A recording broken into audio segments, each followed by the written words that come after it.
están? Buenas noches, bienvenidos, bienvenidas. Mariana Corradini. Buenas noches, Paula. Ya en vacaciones. Qué suerte, chicos y chicas, estudiantes de vacaciones, a disfrutar, ¿no? Vacaciones de invierno, el inicio de una semana también, que tiene que ver con una fecha patria interesante, importante, para volver a poner en valor. Por eso nos hacíamos una pregunta, y por ello los invitados de este programa de hoy, que tiene que ver con cuál es el valor de la independencia hoy.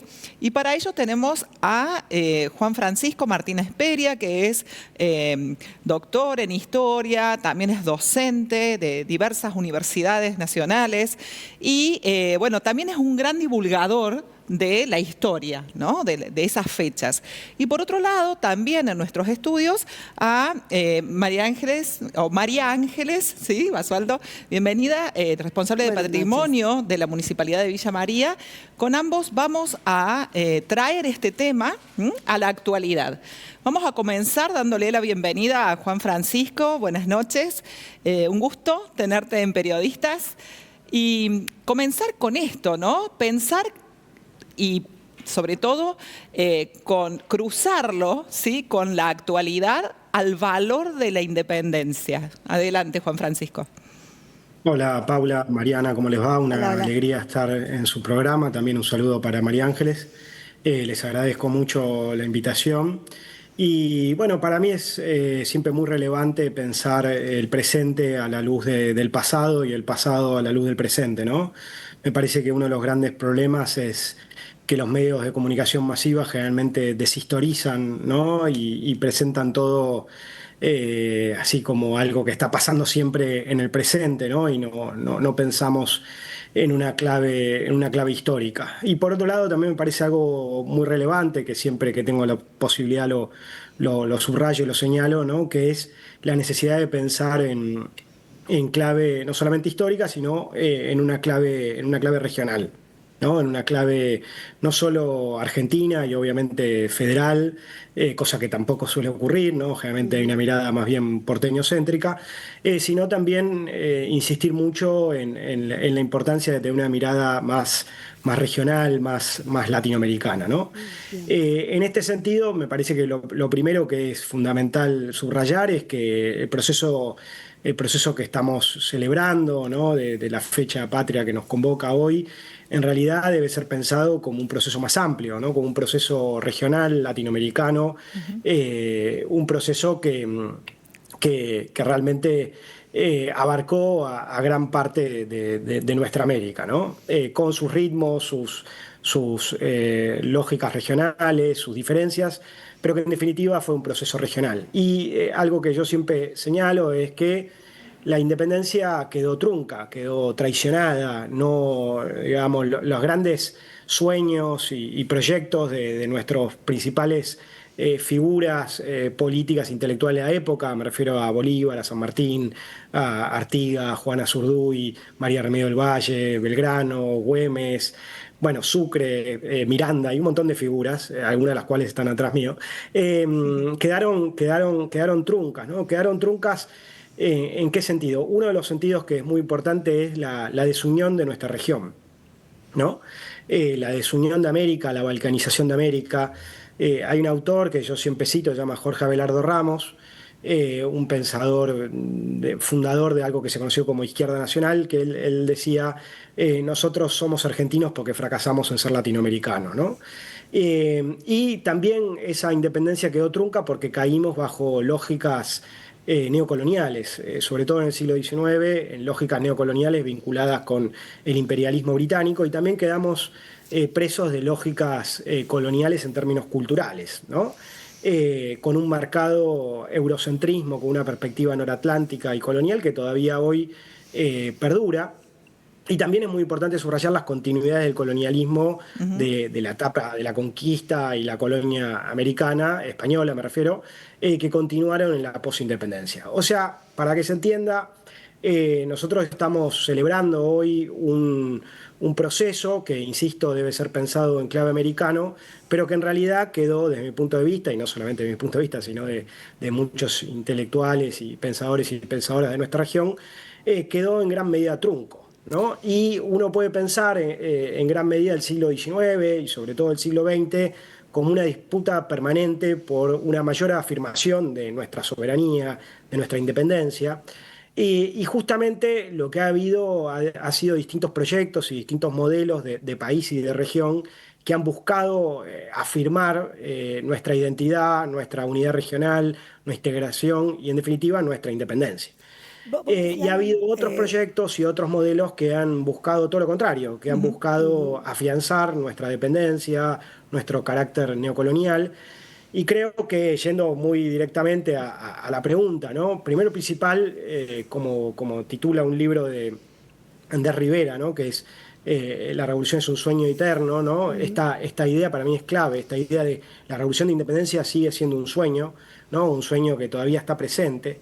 Y en la época actual creo que más que nunca, ¿no? Estamos viviendo un gobierno y políticas en América Latina que no solamente son neoliberales o que no solamente son de ultraderecha, ¿no? Que esto ha abierto un montón de debates, sino que lo que yo quisiera subrayar, y sobre todo teniendo en cuenta la fecha que estamos conmemorando, es que son neocoloniales, digamos, ¿no? Que quiero decir que afianzan nuestro carácter dependiente, que afianzan una relación subalterna con las grandes potencias, ¿no? No es casualidad que el actual mandatario haya viajado infinidad de veces a Estados Unidos, también Israel y en menor medida Europa, y la cantidad de veces que ha viajado por el resto de nuestro país se pueden contar con el dedo de la mano. E incluso podemos pensar, por ejemplo, el viaje que hizo a Tierra del Fuego con la que era en ese momento la comandante de Estados Unidos, ¿no? Del Comando Sur, en una clara afirmación justamente de esta relación dependiente. Entonces, Juan Martín. sí. Juan Francisco, te bauticé y todo. Vos decías algo re inquietante, que me gustaría quedarme ahí antes de seguir. ¿Por qué? ¿Qué explicaciones encontramos para decir, efectivamente, porque lo podemos decir en presente, seguimos mirando hacia las potencias del norte, Europa, Estados Unidos, y no nos sentimos como nuestros pares latinoamericanos? ¿Por qué eso nunca se pudo resolver? Bueno, esta es una pregunta que no vamos a poder contestar rápidamente, ¿no? Pero lo primero y principal es que nosotros tenemos que entender que hay 300 años de colonialismo detrás, ¿no? O sea, nuestros países tienen menos tiempo de países independientes que de países, o sea, o de colonia, ¿no? Entonces, esto es primero una cuestión, ¿no? El orden colonial y la conquista y el colonialismo español dejó toda una serie de estructuras y lógicas que continuaron después de la independencia, ¿no? Lógicas racistas, lógicas de economía primaria, lógicas, por ejemplo, de la centralidad de los puertos, ¿no? El hecho de que Buenos Aires tenga una relación predominante sobre el resto del país no es algo único de la Argentina, que me refiero que una capital que a la misma vez sea portuaria tenga ese carácter predominante sobre el resto del país, no es algo que ocurre solamente acá, sino que es bastante común en los países que tuvieron una experiencia colonial. Y también la otra cuestión fundamental es la construcción de una mentalidad colonial, ¿no? Nuestras élites, una vez que se independizaron, no tuvieron ni la vocación, ni la fuerza, ni el interés verdadero de construir un país soberano, digamos, ¿no? Lo que buscaron fue cómo reconfigurar relaciones neocoloniales con las potencias dominantes en ese momento, particularmente en el siglo XIX con Inglaterra y después con Estados Unidos, ¿no? Sobre todo a partir de la segunda mitad del siglo XX, aunque Estados Unidos ya aparece como una potencia hegemónica en el Caribe y en Centroamérica y en parte, o sea, obviamente en México, ya a fines del siglo XIX y sobre todo a comienzos del siglo XX. Pero digo, ahí nuestras élites tienen una mirada profundamente neocolonial, ¿no? Que esto viene de una historia previa y que continúa en el siglo XIX. Y hay algo, yendo como muy puntualmente a tu pregunta, que es que para construir un país soberano implica coraje.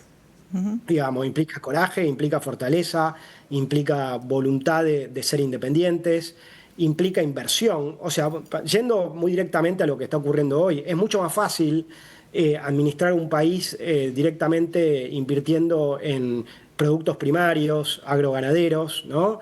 Sin una gran inversión tecnológica ni una gran inversión económica, y que se hagan cargo de las empresas, privatizando las empresas del Estado y privatizando y extranjerizando gran parte del país, para la élite dominante de nuestro país eso es mucho más fácil que invertir, que construir, digamos, y que disputar, porque para poder construir un país soberano hay que disputar, ¿no? Hay que disputar ¿con quién? Con los poderosos, ¿no? Entonces, hay una cuestión de una larga historia que, insisto, no es una historia que no se pueda doblegar o que no se pueda modificar.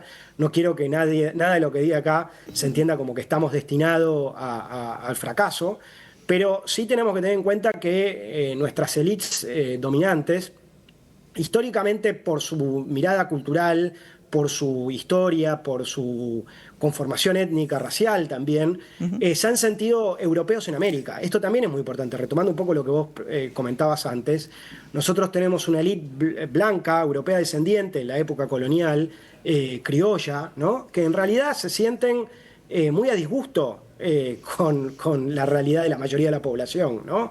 Por eso el proyecto migratorio de Alberdi, de Sarmiento, por eso los procesos genocidas que hubo en la época colonial, pero en la época independiente también, y por eso también el impulso a una educación, ¿no? Sarmiento es muy celebrado por su proyecto educativo, pero el proyecto educativo de Sarmiento, construido en base a lo que Arturo Jaureche llamaba la soncera madre, ¿no? De civilización o barbarie, implicaba una mirada fuertemente antinacional, fuertemente colonial, ¿no? Y eso lamentablemente ha ido perdurando en el tiempo. Insisto que ha habido muchas disputas en el siglo XIX y en el siglo XX. Nada de lo que estoy diciendo yo ahora pretende ni es original. Pero lamentablemente nuestras élites sentadas, digamos, en una riqueza muy importante y en una historia que las ha prefigurado, han sostenido esto. Insisto, para cambiar, digamos, el modelo económico de nuestro país, para cambiar e integrar a América Latina, hace falta mucho coraje y sobre todo enfrentarse con los poderosos. Y para la élite generalmente ha sido mucho más fácil, en vez de enfrentarse, digamos, construir pactos neocoloniales, ¿no? De una asociación donde ellas ganan, porque ellas ganan, digamos, y la mayoría de la población pierde, pero obviamente para ellas eso no es problemático, ¿no? Juan Francisco, nos quedan breves minutos, pero nos gustaría también que, como vos decías, no ser derrotistas en este sentido, ¿cuáles pueden ser las herramientas para poder precisamente tomar coraje, para poder seguir, digamos, militando esa posibilidad de la independencia? Mirá, varias cosas. La primera, digamos, me parece que lo cultural es muy importante, ¿no? Quiero decir, más allá de las estructuras socioeconómicas de nuestro país que están construidas de una manera, ¿no? En muy pocas manos, con un control de la tierra en muy pocas manos, con una economía sustancialmente primaria y exportadora, y con poderes fácticos muy reales, digamos, ¿no? Me parece que aquellos que abogamos por continuar el proyecto emancipatorio y el proyecto de justicia social y de integración regional, lo primero que tenemos que hacer es mirar hacia el pasado, digamos, ¿no? Recuperar esa historia de momentos de luchas exitosas, ¿no? Por eso recuperar la gesta de la independencia no tiene que ser algo arqueológico o meramente folclórico o solamente una oportunidad para comer locro, sino un momento realmente para reflexionar sobre momentos, valga la redundancia, etapas y figuras y corrientes que realmente tuvieron ese coraje, ¿no? Figuras como San Martín, Bolívar, tuvieron un coraje enorme, fue una enorme gesta la que hicieron. En el siglo XIX, figuras como José Martí, Francisco Bilbao, Simón Rodríguez, y obviamente en el siglo XX, el proceso de la Revolución Cubana, el varguismo, el cardenismo, el peronismo en la Argentina y muchos otros proyectos, deben ser recuperados. Yo creo que hay que empezar mirando el pasado, recuperando el pasado, y difundir esto culturalmente es uno de los primeros pasos. Lo segundo es ir articulando, digamos, proyectos latinoamericanos. Me parece que la Argentina no tiene, digamos, realmente, y especialmente hoy por hoy, en otro momento tampoco, pero tal vez había más opciones, hoy por hoy no tiene futuro si no es integrándose. Integrándose porque nuestra economía y nuestra capacidad, digamos, de soberanía es muy débil y solamente junto con Brasil, con Venezuela, con Bolivia, con Paraguay, con Chile, con Uruguay y con Ecuador y con el resto de la región y hoy por hoy también obviamente siempre con México, es ahí donde está nuestro futuro de ese sueño eterno que es una verdadera independencia. Juan, me toca hacer la mala de la película porque se nos acabó el tiempo. Agradecerte profundamente el contacto con nosotras y seguro que nos falta la oportunidad para que lo repitamos. Para recuperar y revisar, como decías, estos nombres, ¿no? Y este coraje que tuvimos y que probablemente, seguramente tenemos que volver a tomar. Gracias, Juan Martín. Juan Martín también, Juan Francisco. Las dos te no se preocupen, pasa siempre. Siempre me bautizan como Juan Martín, pero Juan Francisco. No se preocupen, les agradezco mucho la conversación y nos estamos viendo. Buenas noches. Buenas noches. Pausa nosotras. Vamos a pausa venimos. Y ya volvemos con María Ángeles Basualdo de Patrimonio de la Municipalidad de Villa María.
Segundo bloque, hoy estamos como un poquito trabadas, debe ser las vacaciones, ahí está. Claro, empezamos a relajar. Seguramente.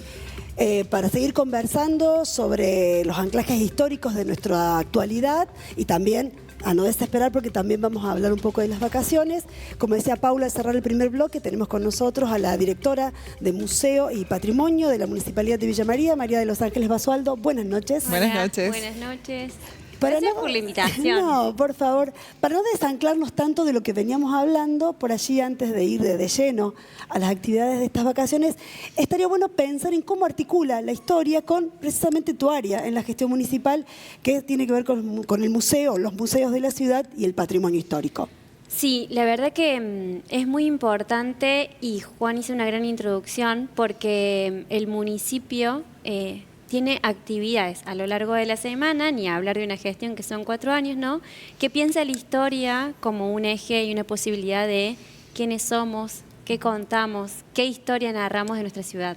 Y en ese sentido, por ejemplo, desde el archivo histórico, patrimonio histórico, los museos, como bien dicen, que es lo que me compete, hay un fuerte trabajo en equipo. Digamos, no es solo una cuestión histórica la que revisamos, sino ¿cómo podemos hacer que podamos contar esa historia en distintos niveles? Porque los museos visitan toda la generación, desde las más pequeñas hasta los adultos.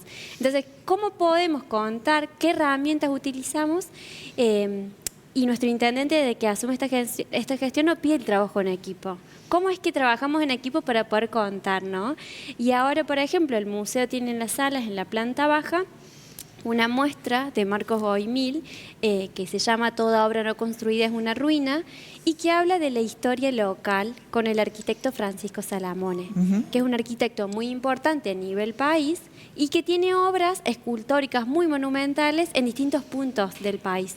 Y bueno, ese trabajo colectivo es a partir de una demanda de un artista visual y nos invita a pensar y a trabajar, y ahí es como distintas profesiones, profesores de historias, politólogas, archivistas, se reúnen para poder contar nuestra historia, ¿no? Con la clave local regional. No quiero que te vayas de ahí antes de seguir por esa senda que me parece súper interesante. Vos decís, el desafío es cómo contar. Bueno, supongo que ya algunas respuestas han ensayado. ¿Y cómo se cuenta la historia para que resulte cercana, asequible, interesante? En este momento, claro, digamos, de un montón de información, con mucha fugacidad también, cuando la historia es un proceso.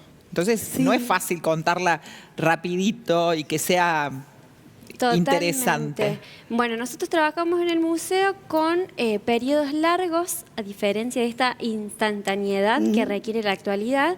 Entonces tenemos aproximadamente entre 2 y 3 meses esa muestra en la sala. A partir de ahí generamos dispositivos pedagógicos según el rango etario que vaya a visitar el museo, que eso también es una invitación a las instituciones cuando vuelvan de receso a visitar las muestras.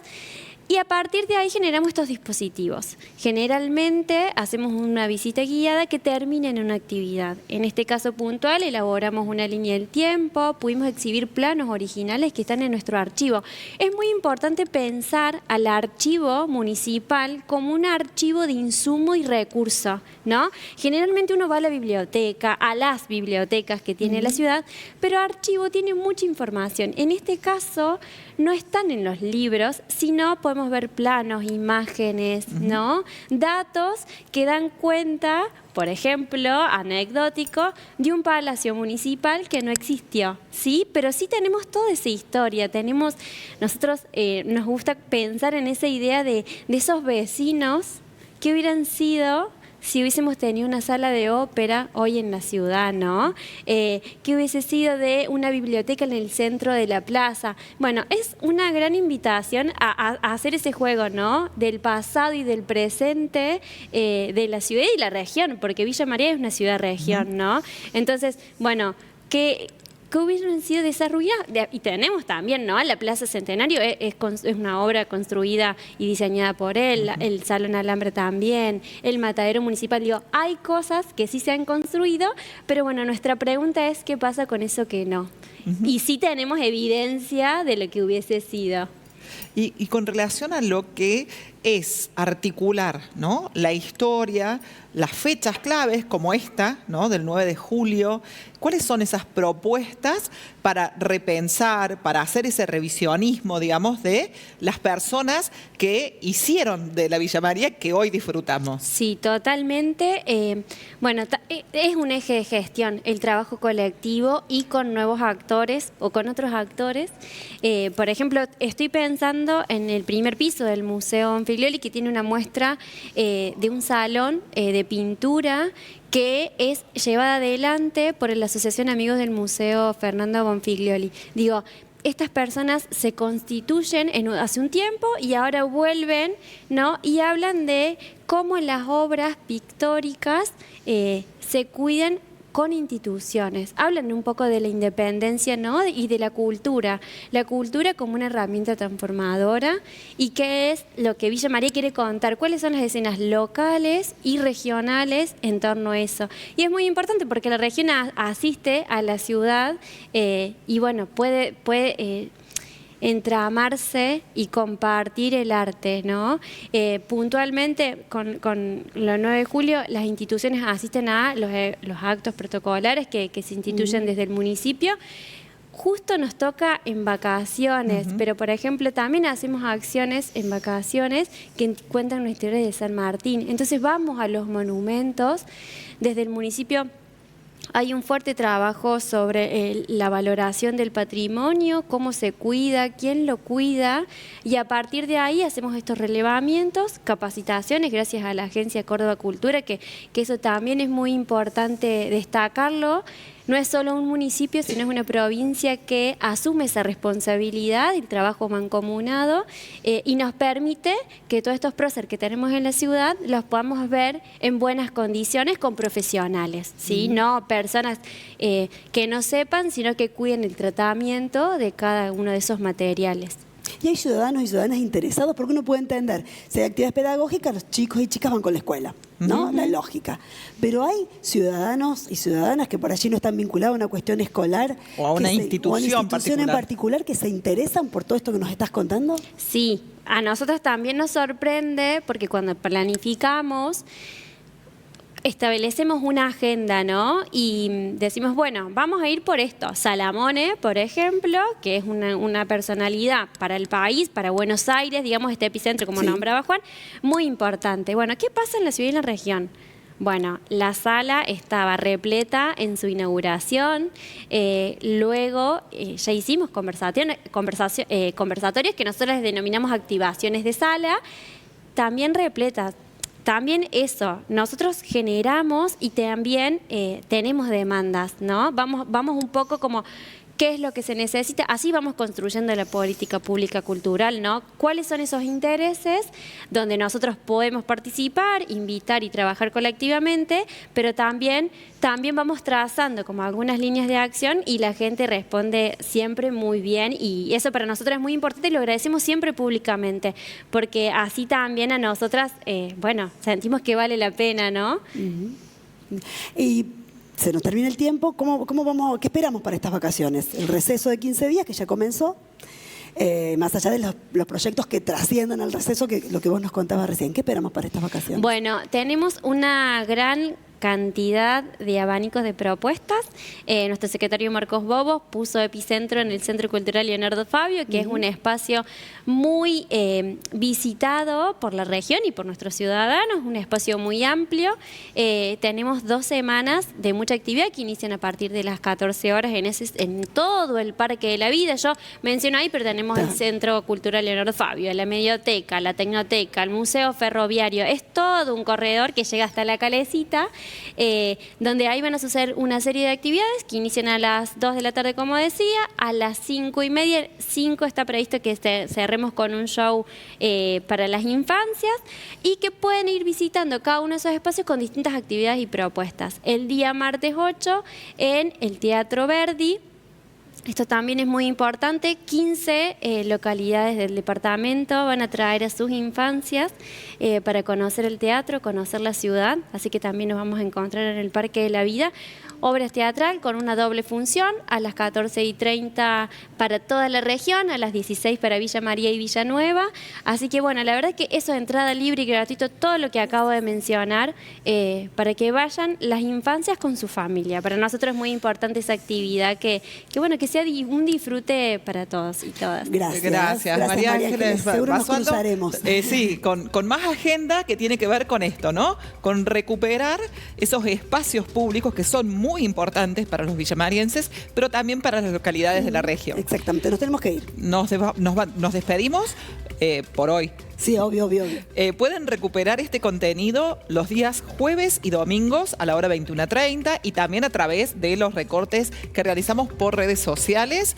Y agradecer al equipo técnico de UniTV, a las personas que también manejan las redes, a Erika Fecia, Sí, a Andrea Peretti bien. Y, por supuesto, a Lilou, que es quien nos acompaña con la indumentaria. Dicho todo, solo nos queda despedirnos. Buena semana, que anden muy bien. Que disfruten, que descansen y que, bueno, también estén abiertos a todas estas ofertas que tiene nuestra hermosa ciudad.